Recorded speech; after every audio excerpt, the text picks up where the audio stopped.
से भी सदा है तू अपना परिवार है। जिस गली में मुड़ जाऊं बस तेरा ही दीदार है। जिंदगी का हीरो है वो तुझ पे जो सवार है। वन टच पावर स्टार्ट शानदार माइलेज वाला APDV इंजन जो दुनिया की नंबर 1 बाइक चुने यही कहे सबों से भी सदा है। हीरो स्प्लेंडर लगे ऐसा फैमिली जैसा। ऐसा घर आपने नहीं देखा होगा। संभाल के पोछा मारा अभी। आइए। ओ भाई साहब ये देखिए हॉल, ये देखिए चिल्ड्रंस रूम, देखिए कितना बड़ा है। आपके बच्चे खेलते खेलते थक जाएंगे।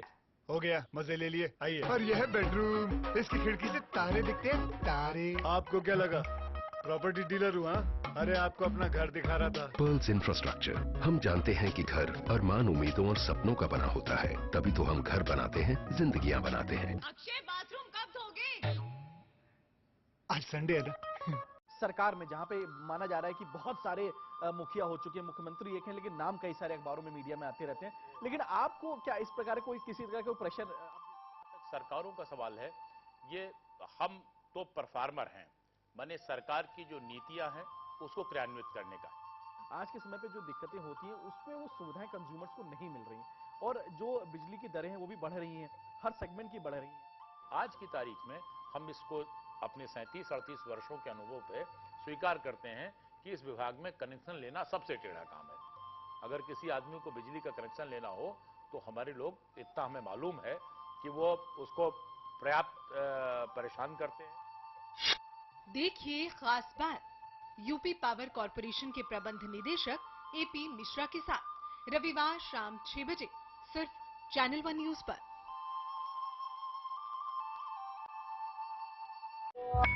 At the stroke of the midnight hour, when the world sleeps, India will awake to life and freedom. सच्चाई से सरोकार रखते हैं हम।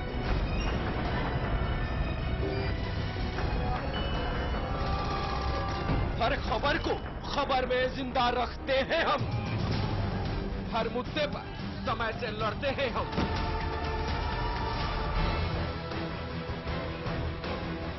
देश की खबर का सच है हम, क्योंकि हम हैं चैनल नंबर 1।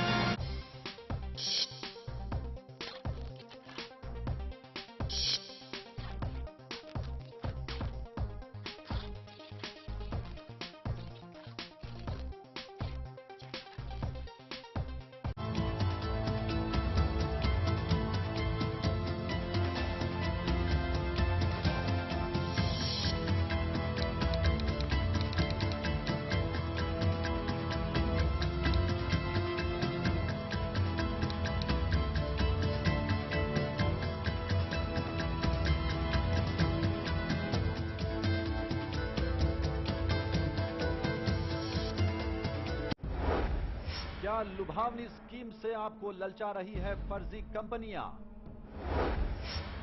क्या आप हो रहे हैं ऐसी कंपनियों का शिकार? आप इनके झांसे में ना आए, MLM के जाल में ना फंसे। कई फर्जी कंपनियों का चैनल 1 ने किया है पर्दाफाश। Alexei Molotov here. He's a Russian. He's operating the scheme here. सावधान रहे, गलत जगह पैसे इन्वेस्ट ना करें। हमारे 20 से 25 कंपनी हमारे लिस्ट में लगातार लोग फोन कर रहे हैं कि हमें पैसे वापस नहीं मिल रहे हैं। देखते रहिए MLM का फर्जीवाड़ा सिर्फ चैनल 1 पर।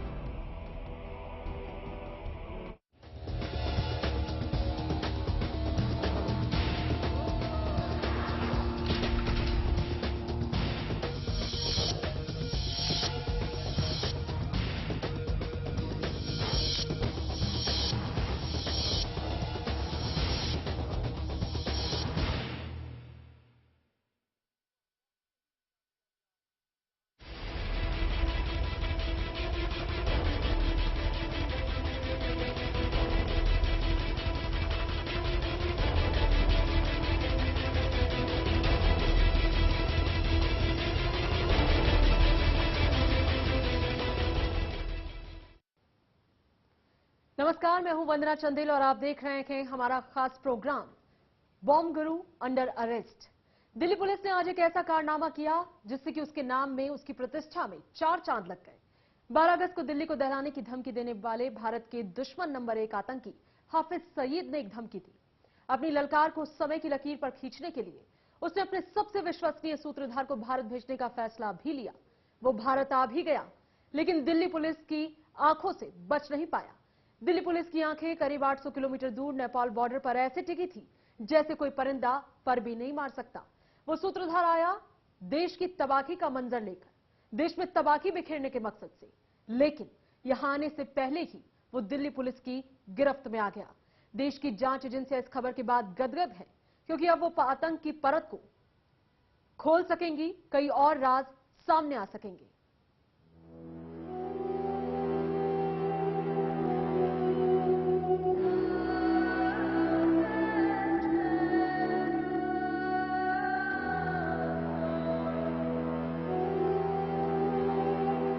दिल्ली पुलिस की स्पेशल सेल ने मोस्ट वांटेड लश्कर-ए-तोयबा के आतंकी अब्दुल करीम टुंडा को आखिरकार गिरफ्तार कर ही लिया।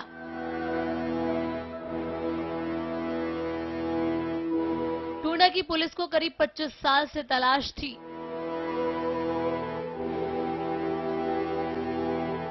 दिल्ली पुलिस ने टुंडा को भारत नेपाल सीमा के पास से गिरफ्तार किया है।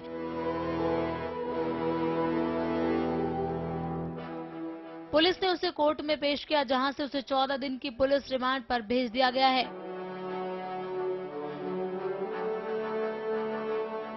टुंडा गाजियाबाद के पिलखुआ का रहने वाला है। उसकी गिरफ्तारी के बाद वहां के लोगों का कहना है कि उसे फांसी की सजा दे देनी चाहिए। जानकारी हम तो बहुत ही परेशान है उनसे, उनके कारोबार से, उनसे जो क्या नाम है काम करके गए हैं, उनसे बहुत परेशान है। इतना परेशान है कि क्या नाम है उसका पुलिस कभी भी आ जाती है और उससे पुलिस को भी तंग करती है और इतना तंग कर दिया कि क्या नाम हमको बहुत परेशान हो। अभी साथी पकड़े गए तो मार दो, बस ये चाहते हैं इनको। सजा मिले, सजा तो है, मार जान से मार दो। तो कुछ भी करो, गोली मार दो, कुछ भी करो, तो जेल में डाल दो, मार दो, कुछ भी करो, हमें क्या मतलब। जैसा करेगा कोई वैसा मरेगा। अब्दुल करीम टुंडा के रिश्तेदारों का भी ये कहना है कि वो टुंडा से काफी परेशान है और पिछले काफी सालों से उन्होंने उसे नहीं देखा।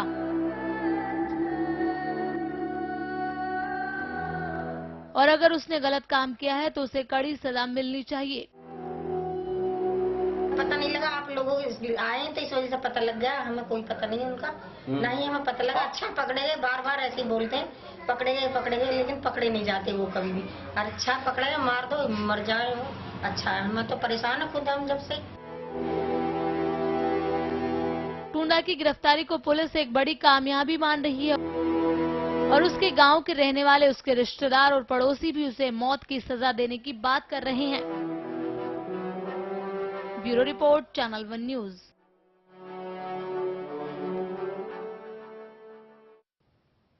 आखिरकार कैसे आया टुंडा पुलिस की गिरफ्त में? कैसे मुमकिन हुई ये पूरी कार्रवाई? क्यों अब तक था वो पुलिस की गिरफ्त से दूर और बाहर? लगातार इतने सारे हमलों में शामिल होने के बावजूद आखिरकार क्यों दिल्ली पुलिस को उसे पकड़ने में इतनी देरी हुई? और अब जब पुलिस ने पकड़ लिया तो क्या कुछ उसने खुलासा किया कि क्या पूरा माजरा, इसकी पड़ताल करेंगे। और इसके साथ हमारे लिए हमारे खास मेहमान स्टूडियो में हमारे साथ मौजूद हैं, जो हमारे तमाम सवालों का जवाब देंगे और जो क्वेरीज हैं हमारे आपके जहन में उनको भी सॉल्व करेंगे। सिपाल सिंह, आईजी पंजाब पुलिस, पूर्व आईजी हैं। सिपाल सिंह जी, बहुत बहुत स्वागत है आपका। आप बेहतर जानते हैं, लगातार इस तरीके की चीजों से जुड़े हुए हैं। पाल सिंह जी, हमें बताएंगे कि आखिरकार क्या मकसद है इस तरीके की मूवमेंट्स का और कैसे उनको ज्यादा कामयाब और बेहतर ढंग से ऑपरेशन में लाया जा सकता है या चैनलाइज किया जा सकता है। हमारे साथ फजल इमाम मलिक हैं, वरिष्ठ पत्रकार, बेहतर जानकारी रखते हैं इन मामलों के बारे में। फजल जी, आपका भी बहुत बहुत स्वागत। हमारे साथ आरके रावत भी जुड़े हुए हैं, हमारे संवाददाता, जो लगातार इस बड़ी खबर पर नजर बनाए हुए थे। सबसे पहले आरके रावत, आपसे क्या कुछ ये पूरी न्यूज और क्या कहा दिल्ली पुलिस ने इस बारे में, क्योंकि इसके बाद बाकायदा एक प्रेस कॉन्फ्रेंस हुई और लोगों को इसकी जानकारी मिली। क्या कुछ पूरी खबर इस वक्त इस पर आपके पास? देखिए, अब्दुल करीम उर्फ टुंडा है। 93 जो मुंबई ब्लास्ट हुए थे, सीरियल ब्लास्ट हुए थे, ट्रेन में बम धमाके हुए थे, उसमें ये वांटेड था और ये पिछले लगभग 20 से 23 साल के आसपास जो है ये वांटेड था। मोस्ट वांटेड, इंडिया के 20 मोस्ट वांटेड में से एक है। और इसके अलावा इसकी जो तलाश थी वो इंटरपोल से लेके अमेरिका और जो दूसरे और जो देश हैं वहाँ भी थी, क्योंकि इसने अधिकतर जितने भी टेररिस्ट आउटफिट्स हैं उनको बॉम्ब बनाने से लेके जो असेंबल करना है, कस्टम कालाशनिकोव को AK-47 AK-56 को उसको असेंबल करने का जो पूरा तरीका वो इसने ही उनको सिखाया था। और जो इसकी हाफिज सईद की जो तंजीम है, जो मुत्तहिदा जिहाद काउंसिल है, जिसमें 23 जो आतंकी संगठन शामिल है, इसके अलावा और भी जो कई आतंकी संगठन है, LET और JEM के अलावा और भी कई आतंकी संगठन है, जिसमें ये लगातार जो है उनके लिए काम करता रहा है। ISI का इसको पूरी तरीके से सपोर्ट मिला हुआ था, पाकिस्तान सरकार से लेके जो दूसरे जो आउटफिट संगठन है जो आतंकियों के, वो इसको लगातार सपोर्ट कर रहे थे। 93 ब्लास्ट के बाद ये पाकिस्तान भाग गया था। पाकिस्तान भागने के बाद ये कराची पहुंचा। कराची पहुंचने के बाद इसने वहां इत्र का काम किया। इत्र का काम तो दिखावे के रूप में था, लेकिन सिर्फ जो ISI ने इसको जो है पूरा जो मॉड्यूल ट्रेन करने का पूरा इसको काम सौंपा था। जो ये इस पूरे किसी भी आतंकी संगठन में जो दौराए आम और दौराए खास के बाद जो एक खास ट्रेनिंग होती है, जो बम बनाने की जो ट्रेनिंग होती है, वो यही देता था, चाहे कोई भी टेररिस्ट ऑर्गेनाइजेशन हो। तो वही एक इसका पूरा काम था। लगभग POK से लेके बांग्लादेश और नेपाल से लेके जो पाकिस्तान के अंदर जो आतंकी संगठन के जो इनके कैंप चल रहे थे, वहां तक ये पूरी इसने ट्रेनिंग दी। और लगातार जो चाहे वो ब्लास्ट दिल्ली का हो, अहमदाबाद का हो, गुजरात का हो, इसके अलावा गुलबर्ग का हो, कर्नाटक का हो, हैदराबाद का हो, कहीं भी ब्लास्ट हुआ हो, और या दिल्ली का हाईकोर्ट जो ब्लास्ट था, इसमें भी इसी का हाथ रहा। जो बम यूज किए गए वो इसी के तरीके से बम बनाए जाते थे। और सबसे बड़ा जो बम बनाने का जो ये सबसे बड़ा जो मास्टर इसे ही माना जाता। तो ये बहुत बड़ा मोस्ट वांटेड आतंकी था और दिल्ली पुलिस की अब पकड़ में आया। आप बता रहे हैं वाकई काफी बड़ा आतंकी और बहुत खौफनाक 21 मोस्ट वांटेड में शामिल। इंडिया को कब से इसकी तलाश थी। पुलिस और इंटरपोल ने 1996 में इंटरपोल ने इसके लिए एक रेड कॉर्नर नोटिस भी जारी किया था। लेकिन आखिरकार 21 साल बाद जब टुंडा भारत वापस आ रहा था नेपाल सीमा की तरफ से, तभी उसे पकड़ लिया गया। पुलिस की गिरफ्त में हैं। लगातार कई खुलासे भी हुए हैं। कई जो तथ्य हैं, कई जो गुत्थियां हैं, उसकी गिरफ्तारी के बाद सुलझेंगे, इस बात की पूरी पॉसिबिलिटी है। हमारे साथ सीपाल सिंह XIG हैं। आप बेहतर जानते हैं सर, आप एंटी टेरर मूवमेंट से जुड़े रखे। कई ऑपरेशन जो हैं वो आपकी सुपरविजन के अंडर उनको इंप्लीमेंट भी किया गया, कई चीजें हुई। क्या लगता है आपको, जिस तरीके से टुंडा की गिरफ्तारी हुई है, खुफिया एजेंसी बड़ी एक्टिव लगता है इस पूरे मामले में नजर आएगी? ऐसे है जी कि ये गिरफ्तारी जो हुई है, इसके साथ इंटेलिजेंस नेटवर्क रहा। ये हमने बॉम्बे की जब हुआ इंसिडेंट, उसके बाद इंटेलिजेंस नेटवर्क को बहुत तेज करने की कोशिश की गई है। जी। तो एक बात तो सही है कि इंटेलिजेंस नेटवर्क से ये पकड़ा गया कि इंडो नेपाल बॉर्डर पे आ रहा था, लेकिन इतने दिन बाहर क्यों हो रहा है, इसकी बात यह है कि ये तो 2000 में इसको तो डेथ डिक्लेयर कर दी गई थी इसकी। ये मर गया 2000 में, हमने ये कह दिया था। और 2005 के करीब एक और टेररिस्ट है जो LAT का था, वो पकड़ा गया दिल्ली में। उसकी इंटेरोगेशन में साबित हुआ कि उसने कहा जी 2003 में मैं तो उसे लाहौर में मिला था। तो फिर इसको रिवाइव किया गया। तो कुछ दिन हम लोग, कुछ साल तो यही समझे मर रहे हैं, तो ये 5-7 साल उसको मिल गए टू गो अबाउट, वो वेरियस कंट्रीज में गया उस दौरान। मेरे ख्याल से आप अब्दुल रज्जाक मसूद की बात कर रहे हैं, जिसने ये कबूल किया था कि नहीं, कहीं ना कहीं जिंदा है टुंडा। और उसी के बाद जो है पुलिस एक बार फिर से इस छानबीन में लग गई, हमारी जो खुफिया एजेंसी की टुंडा की तलाश जो है एक बार फिर से की जाए। सर, जिस तरीके से वो आया और पुलिस ने उसको पकड़ा, गिरफ्तारी की, आपको क्या लगता है 21 साल बाद किस मकसद से वापस आया होगा टुंडा? देखिए, आपको दो चीज ख्याल में रखना चाहिए। ये लोग जो होते हैं बड़े इंडोक्ट्रिनेटेड होते हैं। जब इन्होंने लिया उस वक्त 40 साल के करीब इनकी उम्र थी, आज 70 साल की उम्र है। तो ये बड़े इंडोक्ट्रिनेटेड होते हैं। ये समझते हैं कि हमें एक निच मिल गई, एक जगह मिल गई शहीदों के अंदर। इनके अंदर ये नहीं होता कि हम क्या कर रहे हैं। इनकी साइकोलॉजी ये होती है कि हमें एक निच मिल गई इस्लाम के अंदर, हमें एक जगह मिल गई है। तो इस दौरान में इन्होंने जो काम करते रहे वो सबको मालूम है कितने का। अब इनका ये है कि ये एक इंडोक्ट्रिनेटेड आदमी थे, जो सिम्मी के जितने भी साइलेंट सेल हैं उनको इंडोक्ट्रिनेट ये करते रहते थे, उनको समझाते रहते थे, किसी को बताते थे। इनका अपना हाथ तो चला गया, लेफ्ट हैंड चला गया, जो बना रहे थे, लेकिन ये अभी जब इसलिए टुंडा कहने लगे। ये बदकिस्मती, हमारा एक और भी टुंडा था खालिस्तान का, जो खालिस्तान का प्रेसिडेंट था Chauhan, he was also Chauhan Tunda. उसका भी हाल इसी तरह। एनीवे, कहने का मतलब ये है कि टुंडा होना या ना। अब ये देखिए, एक कारपेंटर था, ये एक होम्योपैथ था। आज की डेट में इंटरनेशनल न्यूज बनी हुई है, हिंदुस्तान सारा देख रहा है, तो उसको एक एलिवेशन मिल रही है कि यार मैं एक कारपेंटर था, एक होम्योपैथ था। आज के देश में उसको इंटरनेशनल रिकॉग्निशन। अपने व्यूवर्स के लिए सीपाल सिंह जी, मैं इस बीच बताना चाहूंगी कि जो शुरुआत की थी अब्दुल करीम टुंडा ने पिलखुआ जो कि हापुड़ जिले में ही आता है और बहुत नजदीक है दिल्ली से कुछ ही किलोमीटर पर। शायद ही किसी ने कभी सोचा हो पिलखुआ में भी कि उसी सरजमी पर जिस मुल्क में टुंडा रह रहा है उसी के खिलाफ इतनी बड़ी बड़ी आतंकी साजिश वो रचेगा। मैं कुछ ही किलोमीटर जो कि पिलखुआ में उसका अपना होम टाउन है, घर है, लेकिन घर के लोग, फैमिली मेंबर्स, जैसा हमारी रिपोर्ट में भी देखा हमारे व्यूवर्स ने, अब वो भी ये कह रहे हैं कि अगर वो पकड़ा गया तो फांसी दे दीजिए। यानी कोई सेटिस्फाइड नहीं है, घर के लोग भी नहीं चाहते कि टुंडा बचे, देश के खिलाफ ऐसी गतिविधियों को अंजाम देने वाला कोई भी शख्स बचे, ये उसके अपने परिवार के लोग भी नहीं चाहते हैं। फजल जी हमारे साथ हैं। फजल जी, टुंडा जिस तरीके से आया सीमा पार से, लगातार पाकिस्तान दूसरी दस्तक भी दे रहा था, मेरी क्यूरियोसिटी ये है, हम ये जानना चाहते हैं कि क्या एक बार फिर से किसी बड़ी साजिश को अंजाम देने की वो फिराक में था? क्या एक बार फिर कोई प्लानिंग थी दहलाने की, जैसा लगातार धमकियां मिलती रही कि इस बीच कहीं ना कहीं कोई अप्रिय घटना हो सकती है इस तरह की? मतलब इंटेलिजेंस ने जिस तरह की बातचीत पिछले कुछ दिनों में की थी, खासकर 15 अगस्त के दौरान, उससे ये लग रहा था कि उसका मकसद कोई नेक मकसद के तहत तो हिंदुस्तान आ नहीं रहा था। वो इस तरह के लोग जब भी आते हैं तो कोई न कोई दहशत की बात लेकर ही सामने आते हैं। लेकिन इस मामले में सबसे बड़ी चीज वंदना ये है कि आप देखिए उसके घर वालों की रिएक्शन, जो आपकी रिपोर्ट में भी था। हम जब भी बात करते हैं, जब आतंकवाद की बात करते हैं तो हम उसे धर्म में बांट देते हैं, लेकिन इस मामले में देखिए कि जब घर वाले उसके किस तरह से, क्योंकि इस्लाम भी, आपने इस्लाम की जो अगर पूरी थ्योरी देखिएगा वो नफरत की सबक नहीं, वो मासूमों के कत्ल की बात नहीं करता, वो मासूमों पर को मारने की बात नहीं करता, लेकिन इस्लाम के नाम पे जिस तरह से एक रचा जा रहा है सारा पाखंड, जिसको मैं कहूँगा, चाहे वो हाफिज सईद हो या दूसरे लोग हैं, आप इसको मान सकते हैं कि टुंडा जैसे लोग, जो शायद मेरे ख्याल से, जो मेरी जहाँ तक जानकारी, पहला आतंकवादी है इस देश का जो इस तरह की गतिविधियों में मुलविस रहा है, शामिल रहा है। पहला आतंक 1993 बम विस्फोट, जो इस देश में नहीं दुनिया का सबसे बड़ा पहला सिलसिलेवार धमाका हुआ था। उसके बाद से पूरी दुनिया में उसके बाद 96 में, 98 में लगातार एक बड़ा सिलसिला, कुल मिलाकर 40 जो बम धमाके हैं उनमें इसको दोषी भी पाया गया।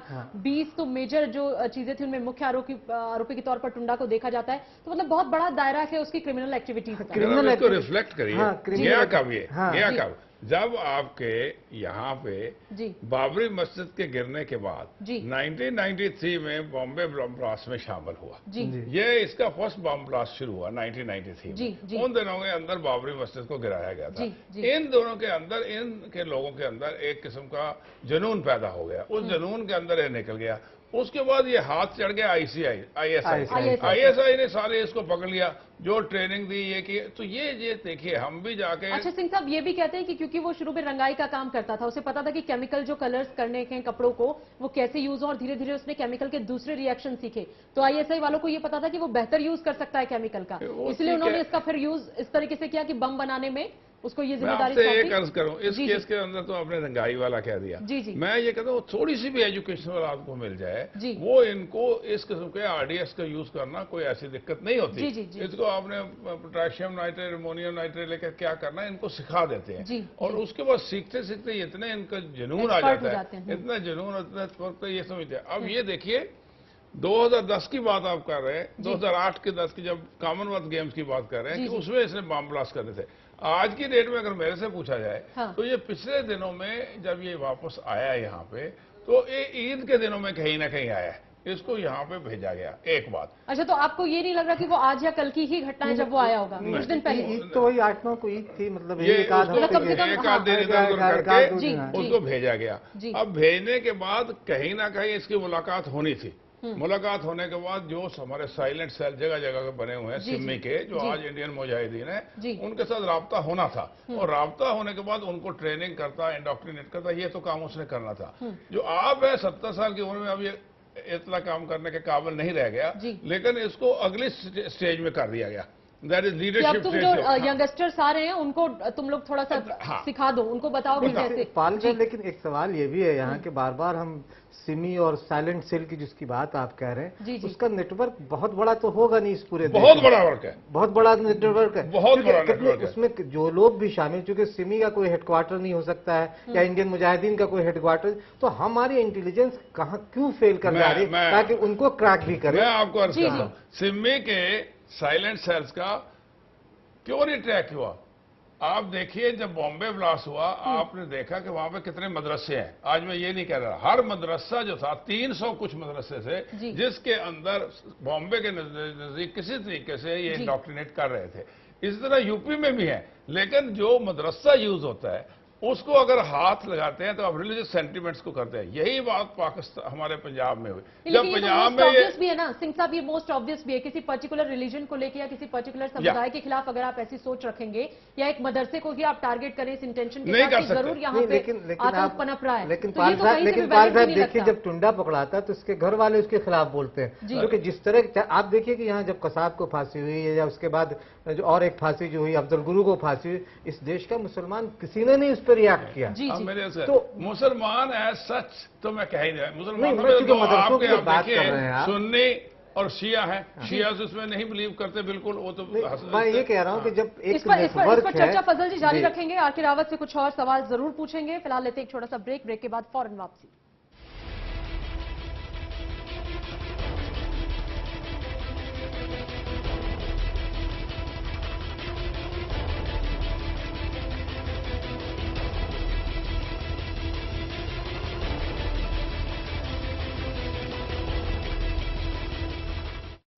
₹1 नहीं है बॉस।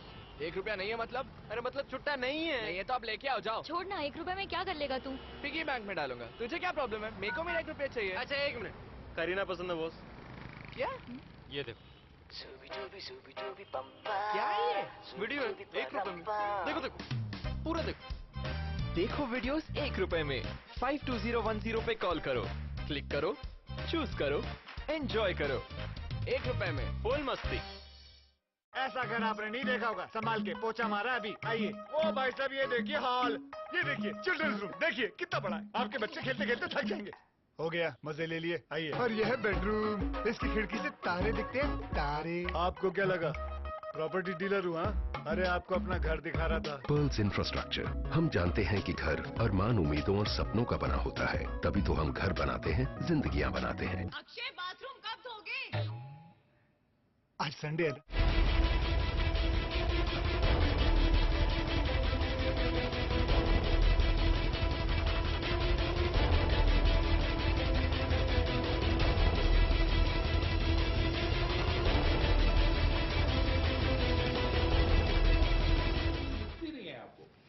ब्रेक के बाद एक बार फिर आप सभी का बहुत बहुत स्वागत। हमारे साथ पूर्व आईजी पंजाब पुलिस जुड़े हुए हैं, सीपाल सिंह जी, फजल इमाम मलिक वरिष्ठ पत्रकार हमारे साथ हैं, आर.के. रावत हमारे संवाददाता लगातार हमारे साथ जुड़े हुए हैं।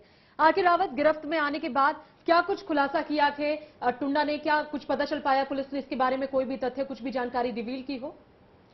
देखिए अभी इसका इंटरोगेशन चल रहा है। इंटरोगेशन में इसको अब ये पुलिस जानकारी लगाने की पूरी कोशिश करेगी कि ये जितने भी आउटफिट्स हैं, इनकी फंडिंग क्या है, इनका मॉड्यूल्स क्या क्या है, इनके हाइडआउट्स कहाँ कहाँ हैं, कितने कि इनके ट्रेनिंग्स क्या क्या होती है, कहाँ कहाँ इनकी ट्रेनिंग्स होती है, कहाँ कहाँ इनके कैंप चलते हैं और कहाँ कहाँ से इनको मदद मिलती है। क्या पाकिस्तान सरकार से इनको पूरी तरीके से मदद मिलती है या फिर कहीं और भी गल्फ कंट्री या फिर कहीं और से भी इनको मदद आती है? तो पूरी जानकारी लेने की जरूर कोशिश करें, क्योंकि अभी कल ही इन्होंने पकड़ा है, आज इसको भी लाया कोर्ट में प्रोड्यूस करके 3 दिन का इसको रिमांड भी मिला है। तो इसमें इंटरोगेशन अभी चल रहा है, तो हो सकता है कि कभी कहीं और जो चौंकाने वाली जानकारी अभी सामने आए। लेकिन इतना जरूर है कि ये एक इतना बड़ा आतंकी है कि इससे पुलिस जितना उगलवा सकती है, क्योंकि पिछले 23 सालों का जो इसके अंदर इसके पास जो पूरा डिटेल है वो पुलिस इसको 3 दिन में उगल पाएगी, ये मुझे नहीं लगता। लेकिन जो इसने जलीस अंसारी के साथ काम किया, जिसने इसका इसराउल मुसलमीन नामक एक तंजीम बनाई थी, उसके बाद इसने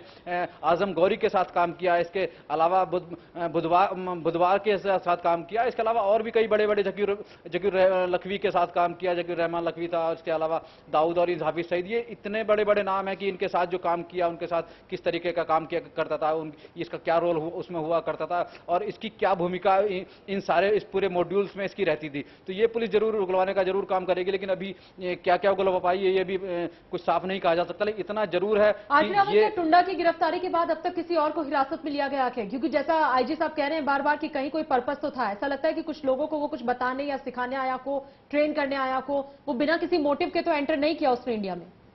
देखिए ये जो स्लीपर सेल हैं, जो इसके जो एलईटी के हैं, जिनके जो कैंप जो चल रहे हैं, चाहे नेपाल बॉर्डर पे हो या पाकिस्तान पीओके के पास हो, ये उनको ट्रेनिंग देने के मकसद से यहाँ आया था। उन स्लीपर सेल को और मजबूत करना आया था। कुछ लोगों को ये मुसलमान जो युवा लड़के हैं उनको बरगला कर उनको तंजीम में भर्ती करवाने के लिए इसको ये यहाँ भेजा गया था कि ताकि कुछ और युवाओं को जो पैसे का लालच देके, जिहाद का लालच देके और अपने खुद एक मुसलमान का लालच देके इनको तंजीम में भर्ती करवाया। भर्ती करवाने के बाद इनको ट्रेनिंग दी जाए। ट्रेनिंग के बाद जो है इनको आतंकवादी बनाकर इनको या तो कहीं अटैक करने के लिए भेजा जाए या फिर कुछ और तरीके से इनको यूज किया जाए। तो इस तरीके की ट्रेनिंग देने जरूर आया था। स्लीपर सेल को मजबूत करने आया था। तो पुलिस को सूचना मिली, स्पेशल सेल को सूचना मिली, आईबी को सूचना मिली। इसके अलावा जो लगातार जो कई और खुफिया एजेंसी काम कर रही थी उनको भी इसकी पूरी जानकारी थी। ट्रैप कर रखा था इन्होंने, फिर वहां पूरा ट्रैप लगाया। 3 दिन से ये लोग वहां पड़े हुए थे। जैसे ही इसके आने की सूचना मिली, पुलिस ने इसको वहां से जो नेपाल बॉर्डर से अरेस्ट किया। अरेस्ट करने के बाद इसके पास से जो एक पासपोर्ट मिला जो अब्दुल कद्दूस नाम से था, क्योंकि इसका जो पाकिस्तान में जो इसका नाम है वो अब्दुल कद्दूस है, ना कि अब्दुल करीम। तो अब्दुल कद्दूस का नाम का पासपोर्ट मिला और पाकिस्तानी का बना हुआ है। तो और इसके पास से कुछ और रिकवर तो नहीं हो पाया, लेकिन कई चीजें और जो चौंकाने वाली चीजें पुलिस के पास जरूर लगी है, जिनके बारे में पुलिस ने खुलासा नहीं किया। उन्होंने कहा एक और फैक्ट जो है वो बार बार सामने आ रहा है कि CWG जो गेम्स हुए 2010 में, कॉमनवेल्थ गेम्स, उसमें भी कहीं कोई प्लानिंग थी, इसकी कोई साजिश थी, कोई धमाका करने की, लेकिन शायद किसी वजह से वो कामयाब नहीं हो पाया।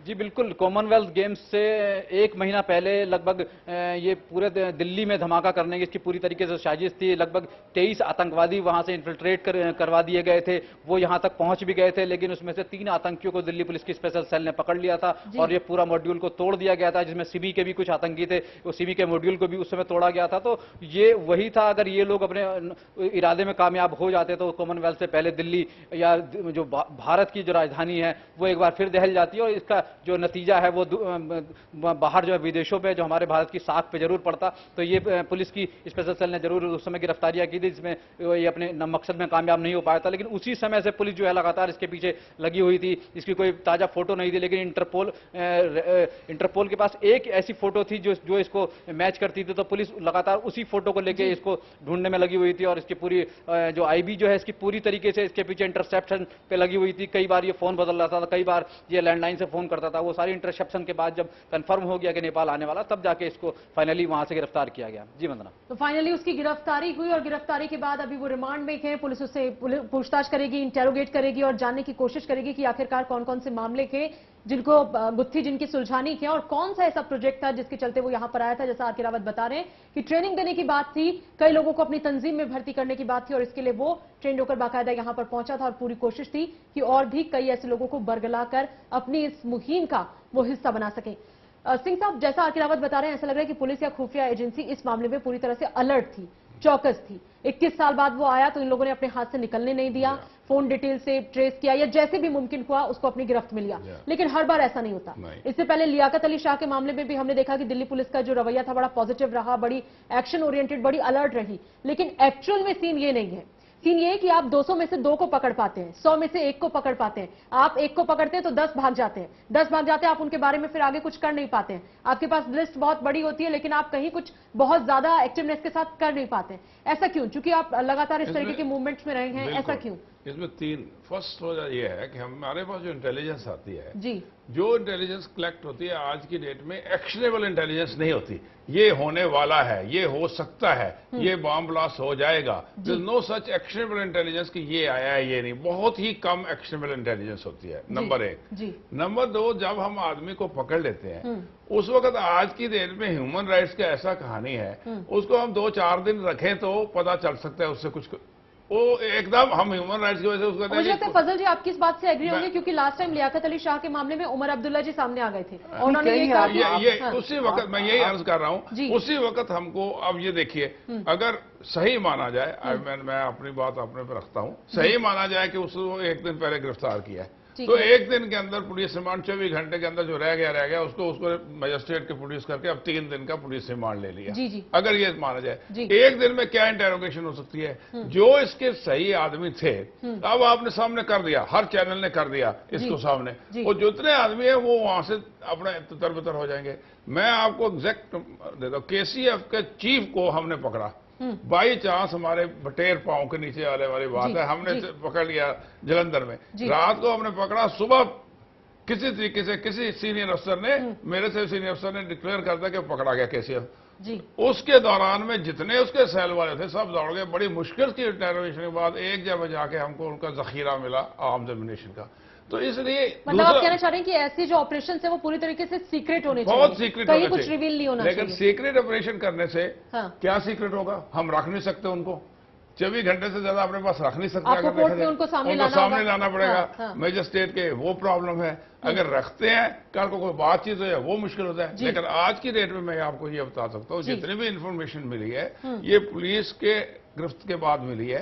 3 दिन के बाद और मिलेगी जो 3 दिन के बाद। और मैं ये समझता हूँ कि इसको अभी भी वो पुलिस कस्टडी के लिए कहेंगे। और अगर नहीं भी मिलता पुलिस कस्टडी में, अगर जुडिशियल कस्टडी में लेता है तो आफ्टर 10 डेज और सो अगर हम और इंटेलिजेंस कलेक्ट करें हम उसको सर्च वारंट लेकर फिर ले सकते हैं पुलिस कस्टडी में। तो इसलिए इसके साथ यही तरीका ठीक था कि बहुत जुड़ा हुआ है। इससे काफी लिफाफे खुलेंगे, कई चीजें पिछली खुलेंगी। जैसे लकवी तो एक आपको पता बहुत ही जबरदस्त मुजाहिदीन का आदमी रहा है। अब लकवी के साथ इसने काम किया है, सैयद हाफिज के साथ काम किया है। तो इससे कई चीजें निकलने वाली हैं। इसलिए इस आदमी को बाहर लाना ही था।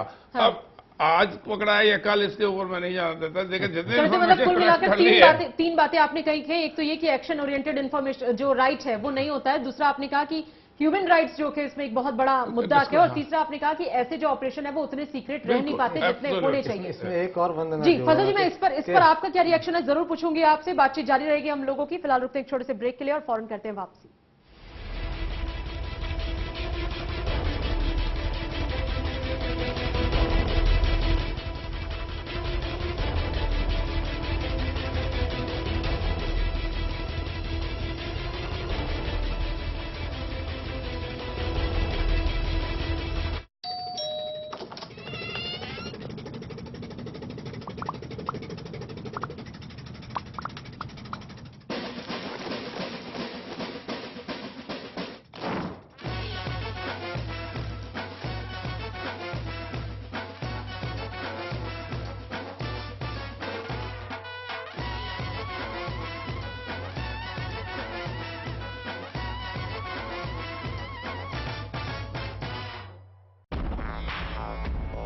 सगों से भी सगा है तू, अपना परिवार है। जिस गली में मुड़ जाऊं बस तेरा ही दीदार है। जिंदगी का हीरो है वो तुझ पे जो सवार है। वन टच पावर स्टार्ट शानदार माइलेज वाला APDV इंजन जो दुनिया की नंबर 1 बाइक चुने यही कहे।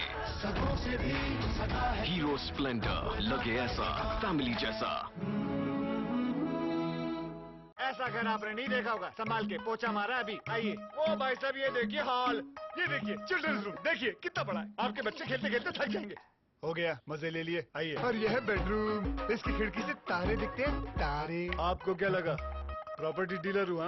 अरे आपको अपना घर दिखा रहा था। Pearls infrastructure. हम जानते हैं कि घर अरमान, उम्मीदों और सपनों का बना होता है। तभी तो हम घर बनाते हैं, जिंदगियां बनाते हैं। अक्षय बाथरूम कब धोगे? आज संडे है ना।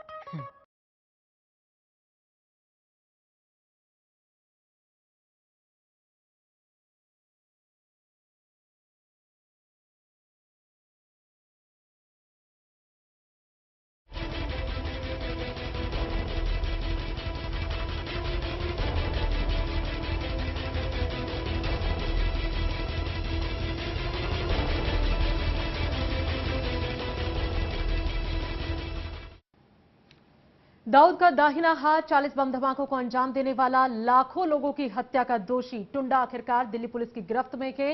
और जिस तरह से गिरफ्तारी हुई कि उसके बाद एप्रिसिएशन दिल्ली पुलिस को लगातार मिल रहा है। इस मसले पर लगातार हमारे पैनल में हमारे मेहमान मौजूद हैं। हम बातचीत करें कि आखिरकार कैसे टुंडा जैसे लोगों की गिरफ्तारी होती है। ये हमारा फेलियर है या सक्सेस?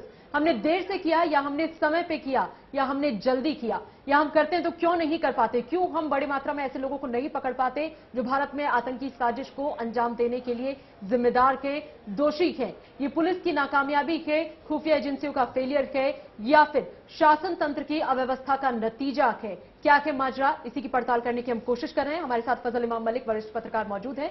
फजल जी, 3 जो रीजंस गिनाए सिपाल सिंह जी ने बहुत वैलिड लगे। ज्यादा इन्फॉर्मेशन यही होती है कि होगा या नहीं होगा, कंफर्मेशन आपके पास नहीं आता, इनपुट आपके यानी कि बहुत स्ट्रांग है नहीं। अगर आप पकड़ लें तो ह्यूमन राइट का मसला है, आपने फांसी पर लटकाया क्यों, ट्रायल चला क्यों नहीं, सुनवाई हुई नहीं, हियरिंग नहीं हुई, कई चीजें हैं। फिर थर्ड थिंग वो कहते हैं कि प्राइवेसी नहीं रहती, डेमोक्रेसी है, यहाँ प्रेस भी फ्री है, कई चीजें हैं, तो वो भी मेंटेन नहीं किया जा सकता और इसका डिसएडवांटेज जो है हमारी फोर्सेस को या खुफिया एजेंसी को ऐसा लगता है भुगतना पड़ता है कई बार। दो चीजें इसमें और मैं जोड़ना चाहूंगा वंदना। एक तो ये है कि इंटेलिजेंस एजेंसी कभी कभी केंद्र और राज्यों के बीच तालमेल नहीं बैठा पाते। अगर आपने केंद्र को यहाँ से इंटेलिजेंस गया, जैसे अभी बोध गया का आपने धमाके की बात की, बोध गया में धमाके होने, इंटेलिजेंस की रिपोर्ट दिल्ली से भेजी, बिहार सरकार ने उस पर कोई चौकसी नहीं की, कोई। तो एक ये फेलियर भी है कि हम राज्य और केंद्र में, चूंकि कोई इस तरह का कोई जिसपे बार बार कोऑर्डिनेशन नहीं हो रहा है। दूसरी चीज है इस तरह के सारे मामले सियासत के में भी कहीं ना कहीं उलझ के रह जाते हैं। सियासत जो है ना इस देश में, जैसे आपने उमर अब्दुल्ला की बात की थी, उमर अब्दुल्ला रिएक्ट करते हैं, जयललिता किसी और की रिएक्ट करती हैं, वहाँ अकाली दल किसी और पर रिएक्ट करता है कि वो सिख है, वो पंजाबी है, वो मुसलमान है, वो तमिल है, वो तेलुगु है, वो हिंदू है। तो ये सारी राजनीति भी आतंकवाद में कहीं उलझ के रह जाती है, जबकि आतंकवाद हो या कोई भी अपराध करने वाला, वो उसका कोई धर्म नहीं होता। आप देखिए कि उनके घर वाले किस तरह से परेशान रहे होंगे, इस परेशानी में वो कह रहे हैं कि उसे मार देना चाहिए, उसे फांसी पर चढ़ा देना चाहिए, पुलिस किस तरह। और तीसरी बात, और जिन हजारों लाखों लोगों को टुंडा ने आपराधिक वारदातों के जरिए मार दिया है, उनमें हिंदू भी थे, मुसलमान भी थे, सिख भी थे। बम किसी धर्म को देख के थोड़ी फटता है, वो तो जब फटता है तो सारे लोगों को मारता है। और चौथी एक और बात जो है कि पुलिस की जो विश्वसनीयता पर सवाल, जिसकी बात हम लोग कर भी रहे थे, कि बेकसूरों को पकड़े जाने की वजह से भी पुलिस की विश्वसनीयता पर सवाल उठ रहा है। कई बार ऐसा होता है इस पूरे, चूंकि इस आतंकवादी घटना में, चूंकि पंजाब के बाद पंजाब में अब सिखों को लेकर इसी तरह की थी, चूंकि श्रीपाल सिंह साहब ने भी उस बात की तरफ इशारा किया, कई बार बेकसूर फंस जाते हैं इसमें। लेकिन कई बार इस तरह की होती है कि पुलिस जानबूझकर भी लोगों को पकड़ लेती है कि भाई अपनी वाहवाही के लिए, और अचानक बाद में पता चला कि 10 साल, 12 साल, 13 साल, 15 साल के बाद वो जेल से छूट जाते हैं। कोई कंपनसेशन नहीं, अगर आप बेकसूर थे, इतना जिंदगी का समय बर्बाद हुआ तो उसका कोई कंपनसेशन नहीं। परवेज रसूल, आप क्रिकेटर, जम्मू कश्मीर का लीजिए, वो पकड़ा गया हैदराबाद में, अचानक पुलिस गई, पकड़ लिया।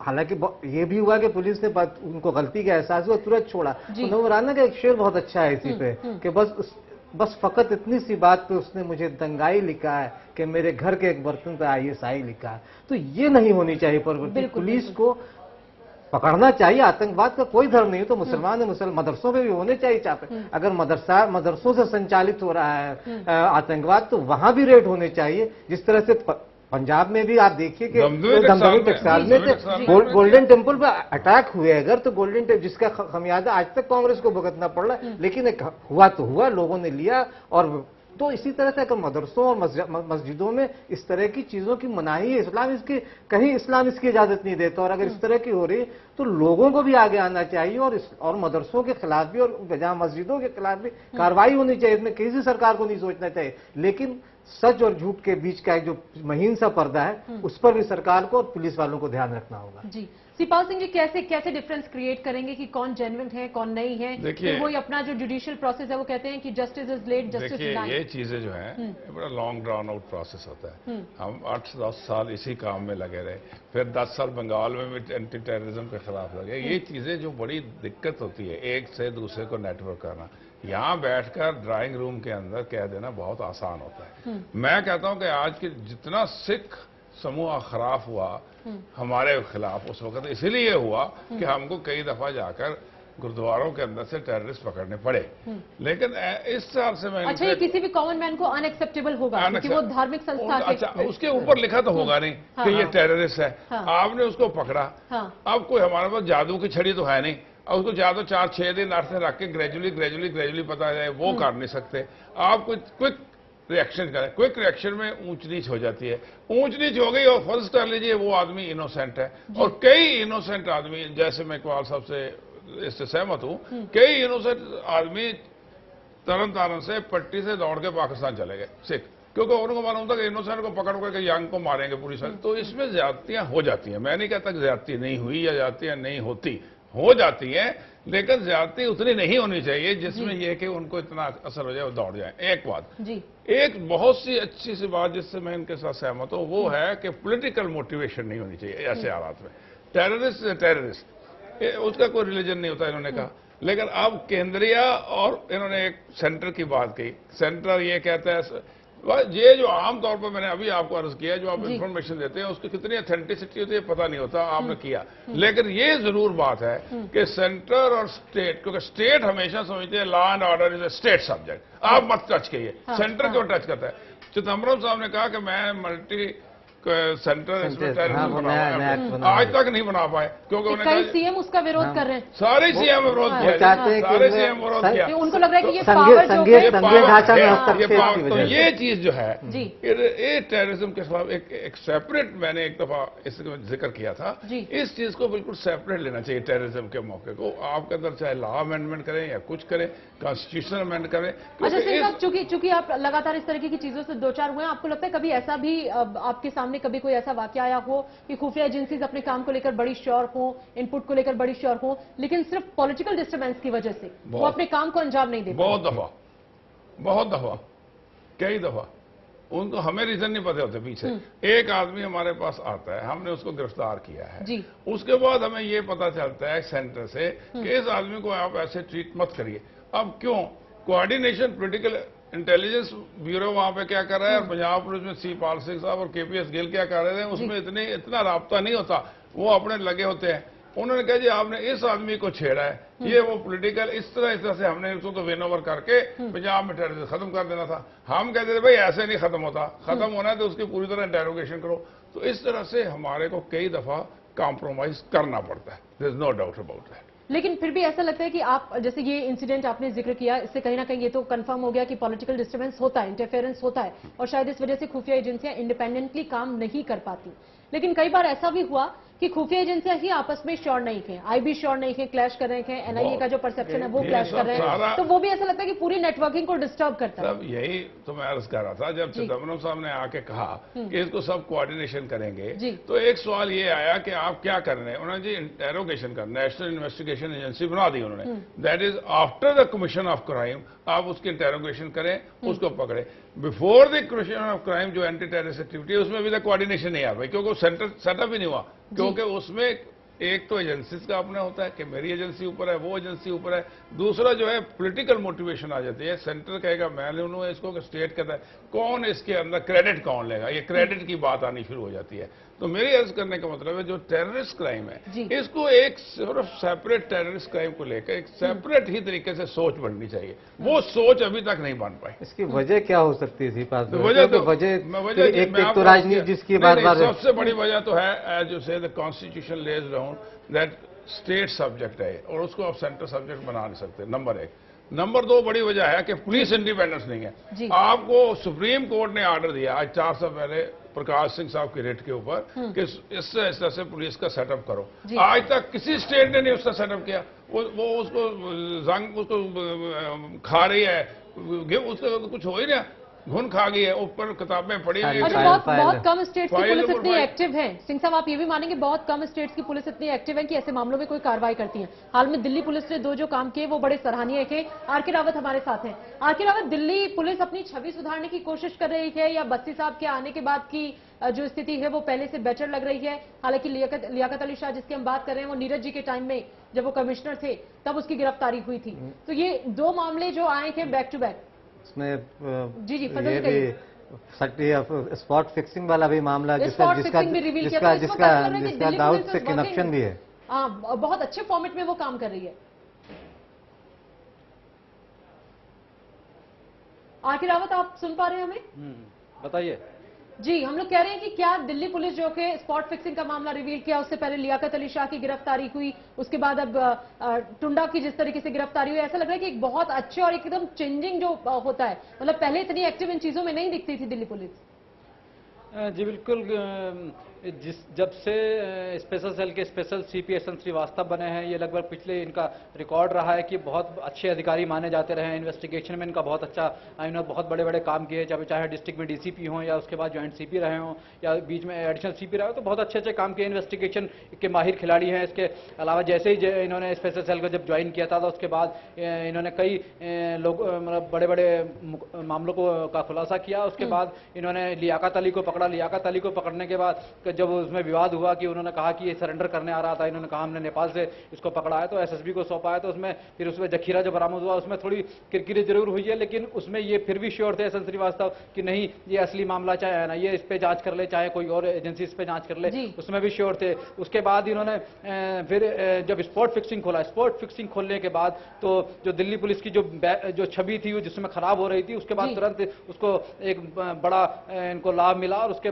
जो दिल्ली पुलिस कमिश्नर नीरज कुमार थे उन्होंने इसको पूरे को स्पॉट फिक्सिंग को पूरे वर्ल्ड लेवल पे इसको फैलाया और उन्होंने कहा कि जो इस पूरे मामले में लगभग कई देशों के खिलाड़ी और कई जो टीमों के जो मालिक है वो इन्वॉल्व है, तो काफी इनको प्रसिद्धि मिली। अब जाके जो पिछले समय से अब ये जो इस पे लगातार ये पिछले कुछ दिनों से काम कर रहे थे। मैं आपको बता दूं कि मेरे पास आईबी के सूत्रों से जानकारी है कि इसको अब्दुल करीम उर्फ टुंडा को 2 तारीख की रात को इन्होंने आईबी ने पकड़ लिया था, जबकि सौंपा इनको 12 तारीख के आसपास है। जब से 2 तारीख को से पकड़ा है।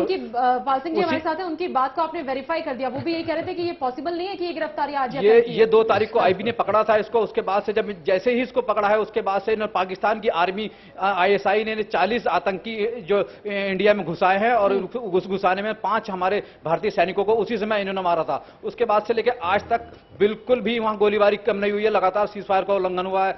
7 दिनों में 13 बार सीज फायर का उल्लंघन हुआ है। तो ये सिर्फ टुंडा की गिरफ्तारी के बाद ही ऐसा हुआ है और लगातार जो जब ये 12 तारीख को जिस समय हाफिज सईद ने वहां मुसलमानों को जो उसमें मस्जिद में जब ये भाषण दिया, उन्होंने कहा कि हमें जो भारत पे हमें हमले करने, भारत को भी निशाना बनाना है, तो उसके पीछे साफ यही था कि अब्दुल करीम टुंडा जो आईबी की गिरफ्त में था और उसी के बाद इन्होंने भारत को टारगेट करना शुरू कर दिया था। तो ये लगातार जो है जो पाकिस्तानी सेना हमले कर रही है, जो पाकिस्तानी मिलिटेंट आउटफिट्स जो लगातार जो इन्फिल्ट्रेशन कर रहे हैं, वो अब्दुल करीम टुंडा की गिरफ्तारी के या हिरासत के बाद ही आया, क्योंकि गिरफ्तारी बहुत इंटरेस्टिंग फैक्ट आपने आरती रावत इस चर्चा के दौरान रखा है और जिस तरीके से पूरी नेटवर्किंग हुई है। जी मुझे एक चीज और, चूंकि रावत ने बहुत अच्छी बात की, रावत से कि पुलिस का मनोबल ओखला वाले मामले में, जो इनकाउंटर वाले मामले में कोर्ट के फैसला जो आया था उससे भी लगता है कि पुलिस का मनोबल बढ़ा है, क्योंकि बार बार वो पूरा जो विस्फोट वो जो इनकाउंटर था वो सवालों के घेरे में था और बार बार इस पे सवाल उठाते रहे थे और कई मानवाधिकार संगठन भी कोर्ट में गए थे और याचिका दायर की थी। मुझे लगता है कि पुलिस का मनोबल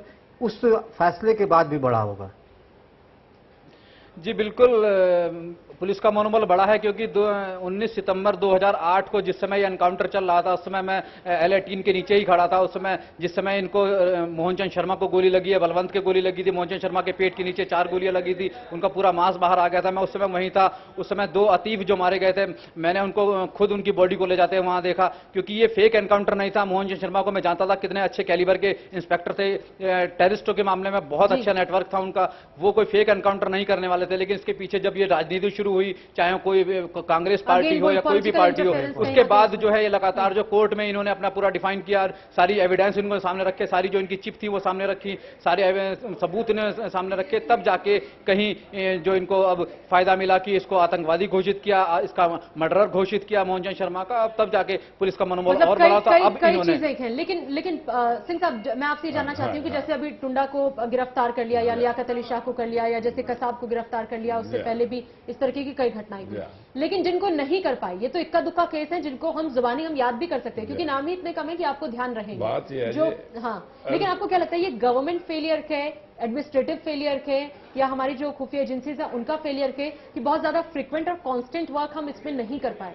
देखिए, मैंने आपको पहले भी अर्ज किया है कि इसमें कंप्लीट नेटवर्किंग में हमारा अभी तक कोऑर्डिनेशन नहीं हो पाया। नहीं तो ये जो नेटवर्किंग का कोऑर्डिनेशन है, दूसरी बात नहीं, मैं अर्ज करता हूँ। दूसरे मैंने ऑलरेडी आपको बोला है कि इसमें स्टेट्स की इंटरफियर हो जाती है, क्योंकि ये स्टेट सब्जेक्ट आ जाता है, चाहे वो टेररिज्म, जब law and order state subject है उसमें स्टेट की इंटरफियरेंस शुरू हो जाती है। हम इतना थ्रस्ट नहीं दे सकते जितना देना चाहते हैं, सेंटर थ्रस्ट देना उतना थ्रस्ट नहीं दे पाते।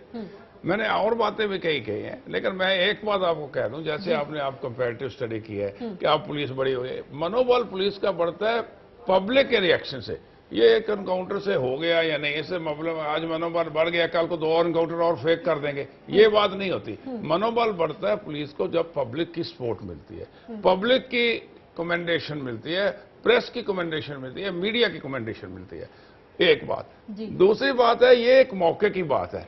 आज की डेट पे टुंडा ने आना था 7 दिन पहले, उस वक्त वो कमिश्नर साहब नहीं थे, ये सामने आ गया। तो आज हम इसका क्रेडिट, मैं यही अर्ज करता हूँ, ये क्रेडिट लेने की जो बात है ना, इससे हम बहुत नुकसान कर रहे हैं। ये गुजरात में जो हुआ, जो अभी तक वो आईवी वाले फड़ रहे हैं, ये क्रेडिट लेने की बात, मेरा किया, मैंने किया, वहां ये जहां पे जो होती है, जब तक इसमें ये हमारे में नहीं आते ख्याल कि ये कोऑर्डिनेटेड है, एक दुश्मन है टेररिज्म जो हमें खा रहा है, इसका खिलाफ मुकाबला इकट्ठे होकर करना है, यकमुश्त होकर करना है।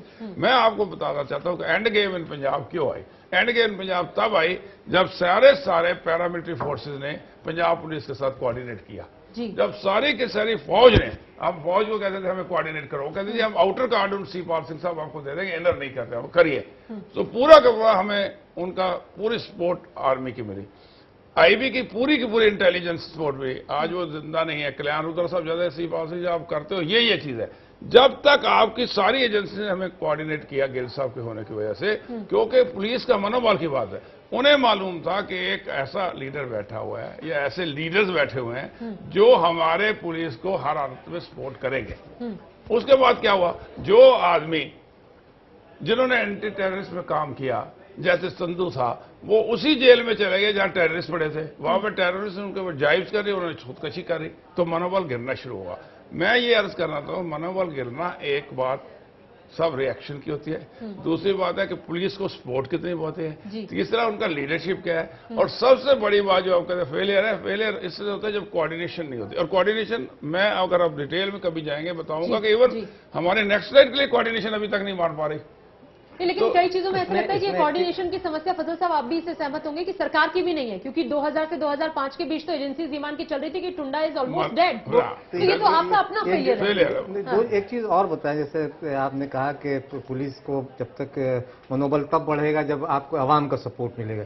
इसमें यह है कि इस तरह की घटनाओं में, चाहे वो आतंकवादी घटनाओं में, मुठभेड़ों में, अवाम का पूरा सपोर्ट मिलता है सिंह साहब, लेकिन दिक्कत है कि पुलिस का दूसरा चेहरा अवाम को एकदम दोस्त चेहरा नहीं है, वो अवाम के खिलाफ चेहरा है। वो आप जाते हैं एक मामला लेके पुलिस के पास, ये ऐसे है कटिंग एज पे होने की वजह से, कटिंग एज के ऊपर जब हम होते हैं, आप देखिए करप्शन की बात आती है, मैं पुलिस की सपोर्ट करने में, मैं आपको कटिंग एज की, कटिंग एज चेहरे जो नजर आते हैं, इस वजह से वो अवाम का सपोर्ट नहीं मिल पाता। मैं आपको अर्ज करता हूं, कटिंग एज जो है ना पुलिस का, वहां पे कटिंग एज है पुलिस कांस्टेबल और एसएचओ, उनको जो है एक किस्म का रीओरिएंटेशन अभी तक नहीं कर पाए। अगर उनकी रीओरिएंटेशन कटिंग एज पे हो जाती है तो वो अवाम के सामने ठीक चेहरा आता है। एक दूसरा ये है, अवाम हमेशा जहां पे सख्ती होगी उसके खिलाफ करेंगे।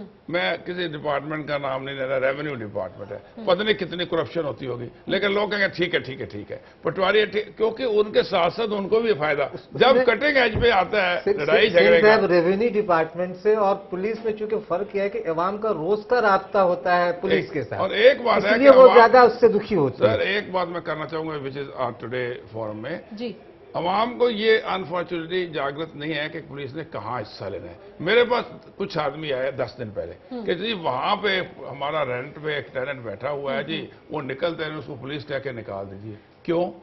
It is non cognizable offence. यहाँ कॉग्निजेबल ऑफेंस है तो पुलिस निकालेगी, आप पुलिस को समझते हैं वहां भी निकाले, वहां जमीन पे ऊपर बैठा जी कोई उसको निकाल दो जी, ये हमारा पैसा नहीं देता, ये जानकारी उनकी ऑफेंस है ही नहीं। Police can act only under cognizable offences.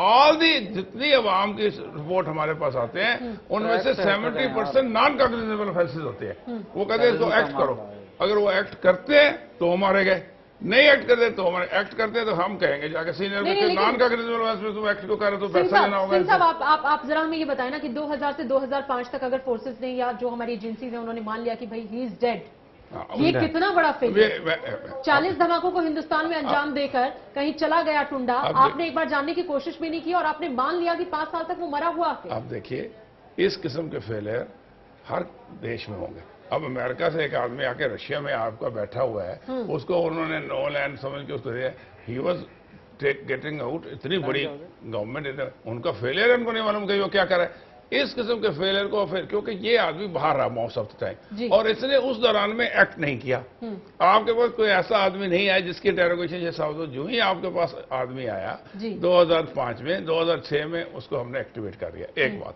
मैं कहता हूं कि एक्टिवेट कर भी लेते, उस दौरान में अभी जब आपके इंटरनरी देखेंगे, अगर तो इंडिया में आया है, इसका अभी पता चलेगा उस दौरान में, जैसे आप कह रहे हैं, तो डेफिनेटली हमारी फेलियर है, पक्की फेलियर कि अब इंडिया में होके भी चला नहीं, अगर नहीं भी आया है तब भी आप कम से कम ये तो सिंह साहब ये तो पता हो सकता है एजेंसीज को, उनका नेटवर्किंग चलिए ठीक है, विद इन द कंट्री उनका बहुत स्ट्रांग नहीं है, स्टेट का या आप देखिए बाहर से तो ऐसा नहीं है, बाहर के आप देखिए इसको आज भी गिरफ्तार करने के लिए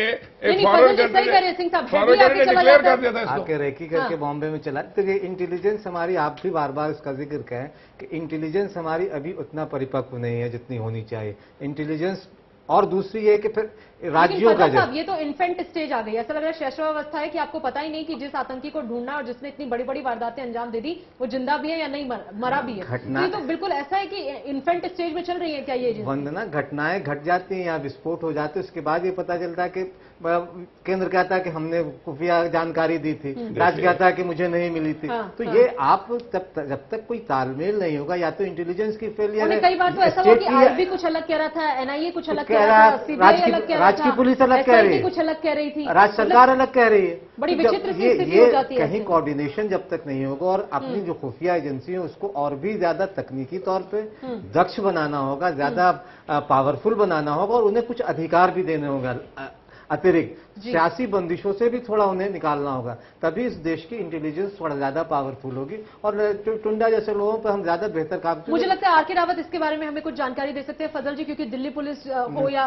इस तरीके की कोई भी एजेंसी हो वो बेहतर जानते हैं कि इन चीजों का जो मोडस ऑपरेंडी है वो कैसे काम करती हैं। आर.के. रावत, क्या आपको भी लगता है कि बहुत ज्यादा परिपक्व नहीं है हमारी एजेंसीज या हमारी जो फोर्सेज हैं या जो सोशल अथॉरिटीज, जैसे हम पुलिस की बात करते हैं, ये लोग बहुत ज्यादा परिपक्व नहीं है, इनका जो मोडस ऑपरेंडी है, जो कार्यशैली है, वो उस स्तर की नहीं है कि इस तरीके के आतंकियों को या अपराधियों को वो जल्दी पकड़ लें? जी बिल्कुल, थोड़ा सा फेलर जरूर रहा है, लेकिन इंटेलिजेंस ब्यूरो की मैं अगर बात कहूं आपको तो इंटेलिजेंस ब्यूरो में सिर्फ वो एक जो खास तारीख जो होती है, चाहे 15 अगस्त हो, 26 जनवरी हो या दिवाली आ रही हो, दशहरा आ रहा, जहाँ भीड़ भाड़ वाले अगर त्यौहार सामने आता है तो उनका एक पूरा एक एप्लीकेशन तैयार रहती है, एक पूरा खाका तैयार रहता है, वो सब स्टेट्स के डीजी को और सब कमिश्नर को भेज देते हैं कि आपके यहाँ आतंकी हमला हो सकता है, अलर्ट ये के लिए भेज देते हैं। तो ये एक उनका एक जो रेगुलर जो उनकी कार्यवाही है ये उनकी चलती रहती है। लेकिन जो जहां तक राज्य सरकार को अलर्ट जब मिलता है उसके बाद जब उनके उस पर काम करने की बात है, चाहे वो राज्यों में LIU हो या उनकी CID यूनिट हो या फिर जो UT के अंदर जो इन्होंने सेल बना रखा है, क्राइम ब्रांच बना रखा है, एंटी टेररिज्म स्क्वाड बना रखे हैं, तो इनकी अपनी नेटवर्किंग के जरिए, इनकी अपनी इंफॉर्मेशन के जरिए और इनके अपनी मुखबिर तंत्र और स्लीपर सेल जो दूसरे जो यहाँ पे छोड़े होते हैं, तो उसके जरिए अगर ये कहीं कोई ब्लास्ट हो जाता है, कोई अगर हादसा हो जाता है, तो ये जरूर इनका फेलर माना जाता है। कोऑर्डिनेशन तो जो स्टेट और जो सेंट्रल में वो बिल्कुल नहीं है। NIA अपनी बात अलग कहते हैं, यहाँ IB और रॉ की बातें अलग अलग हैं, इधर पुलिस की अपनी बातें अलग हैं। दूसरा स्टेट पुलिस की तो उनकी तो कहना ही छोड़ दो कि उनका तो फेलर या फिर उनका जो कोई अगर किसी में सफलता मिल रही तो उसके पीछे ना ही वो बहुत ज्यादा बात करते हैं, क्योंकि उनका धमाका हो गया तो उसकी इन्वेस्टिगेशन कर रहे हैं, जो साल भर 2 साल भी चल रही है, उसमें कहीं भी कुछ नहीं मिल रहा है। लेकिन जहां तक दिल्ली पुलिस या मुंबई पुलिस की बात है, जहां पर जो टेररिज्म के अच्छे जानकार हैं और जो जिनका अच्छा नेटवर्क है, जिनका अच्छा जो सोच है इस पे, जिन्होंने बहुत सारा काम किया है, वहां जरूर ये एक चीजें जो तालमेल की कमी जो थोड़ी बहुत इंटेलिजेंस ब्यूरो और इनमें जरूर दिखी है। लेकिन फिर भी उसके बाद बहुत ज्यादा हादसे दिल्ली या उसके आसपास के इलाकों में नहीं हो पाए, क्योंकि चाहे वो तालमेल की कमी जरूर हो, लेकिन हादसे होने से बचाया है दिल्ली पुलिस ने भी बचाया, मुंबई की पुलिस जो एंटी टेररिस्ट स्क्वाड है उसने ही बचाया है। मैं ये करना चाहता हूँ आपको कि ज्यादातर आप इंटेलिजेंस की बात करते हैं, जो एक्शनेबल इंटेलिजेंस है वो सिर्फ 80% हमें इंटेरोगेशन से आती है, जिसको आप एक्शनेबल इंटेलिजेंस कहते हैं कि ये कहाँ होगा, कैसे नहीं होगा। दूसरी जो इंटेलिजेंस एजेंसी है उनकी इंटेलिजेंस कंक्रीटाइज इंटेलिजेंस नहीं हो सकती, पॉसिबल भी नहीं होती बाहरली कंट्री के अंदर। रॉ बार काम कर रहा है, वो टुंडा के ऊपर तो नहीं कर रहा, वो सब के ऊपर कर रहा है। वहां तो 20 आतंकी है जिसके ऊपर आपने लिस्ट दे रखी है, और 20 में 2 मर भी गए हों, तो रॉ इन 20 के ऊपर तो नहीं काम कर रहा। हमारे पास 6-7 इतनी बड़ी एजेंसियां हैं सिंह साहब, और 6-7 आतंकी भी साल में नहीं पकड़े जाते हैं। आप तो फिर किस काम की एजेंसी? आप जो कह रहे हैं इतनी बड़ी एजेंसी है, ये भी आपकी गलती है। आपकी टोटल फोर्स जो है पुलिस की 1 लाख के ऊपर, अरे पुलिस से इंटेलिजेंस आती है ना जी। Intelligence actually generated from the beat constable, 111 आदमी आपके होते हैं 1 लाख पॉपुलेशन के ऊपर। Actually the beat constable is the person who generates the intelligence in earlier times. The beat constable concept is over. Earlier times nowadays भी आपको लगता है कि ये सिस्टम, मैं समझ द बीट कांस्टेबल को रिवाइव करना चाहिए। I still feel he is the person who can give you actual intelligence on the spot. ये इंटेलिजेंस ऊपर से आती है, ये intelligence is only collected from the surface. Finally Singh साहब, मैं आपसे ये जानना चाहती हूँ कि टुंडा की गिरफ्तारी आपको सक्सेस लगती है या आपको लगता है कि ये लेट स्टोरीज की तरह है, बहुत देर से उसकी गिरफ्तारी हुई और अब कुछ फायदा नहीं होगा? मैं तो समझता हूँ कि इससे सबसे बड़ा फायदा ये होगा कि सबसे बड़ा जो इनका कच्चा चिट्ठा है पाकिस्तान का वो निकलेगा, वो बताएगा कैसे कैसे हमें यूज किया गया ISI की। एक बात, कल तक वो कहते हैं हमारी सरजमीन से तो आते ही नहीं टेररिज्म, अब इसको पासपोर्ट दे रखा है पाकिस्तान ने, तो ये कई इतने फायदे होंगे। जिस तरह से आपने एक आदमी को, मतलब पाकिस्तान को अब सीधे तौर से इसी के माध्यम से तर्क भी दिए जा सकेंगे, जवाब भी दिया जा सकेगा।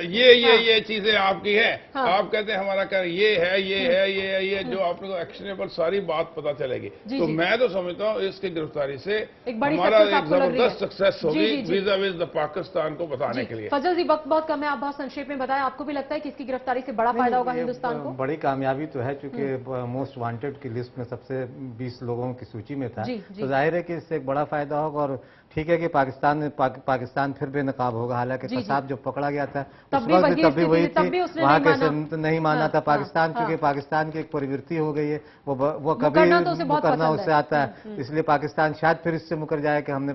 लेकिन इन सब के बावजूद ये एक बड़ी कामयाबी है, इससे बहुत अहम सुराग मिलेंगे और यहाँ के स्लीपिंग सेल को, अब इंटेलिजेंस एजेंसी और यहाँ के पुलिस को इस पे बहुत काम करना होगा और उन तमाम लोगों को जो यहाँ काम कर रहे हैं। बिल्कुल, तो कुल मिलाकर जो चर्चा है उसका निष्कर्ष यही है कि हाँ, टुंडा की गिरफ्तारी हिंदुस्तान के लिए बड़ी फायदेमंद और बड़ी गिरफ्तारी है, लेकिन तब जब हम ये साबित कर पाएं टुंडा के माध्यम से पाकिस्तान को या दूसरे देशों को या अंतर्राष्ट्रीय जगत पर कि किस तरीके से पाकिस्तानी सरजमी का इस्तेमाल हिंदुस्तान के खिलाफ बार बार लगातार हर बार होता रहा है। इसी के साथ बहुत शुक्रिया आप सभी मेहमानों का हमसे जुड़ने के लिए, चर्चा में हिस्सा लेने के लिए बहुत बहुत शुक्रिया।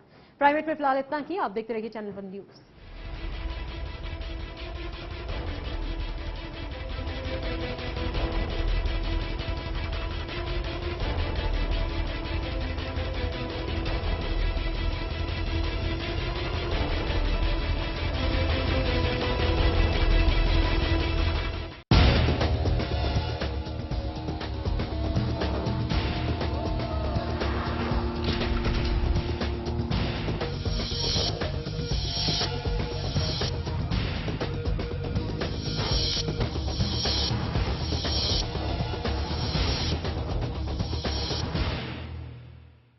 अगर आपने नहीं देखा होगा, संभाल के पोछा मारा अभी। आइए, ओ भाई साहब ये देखिए हॉल, ये देखिए चिल्ड्रंस रूम, देखिए कितना बड़ा है। आपके बच्चे खेलते खेलते थक जाएंगे।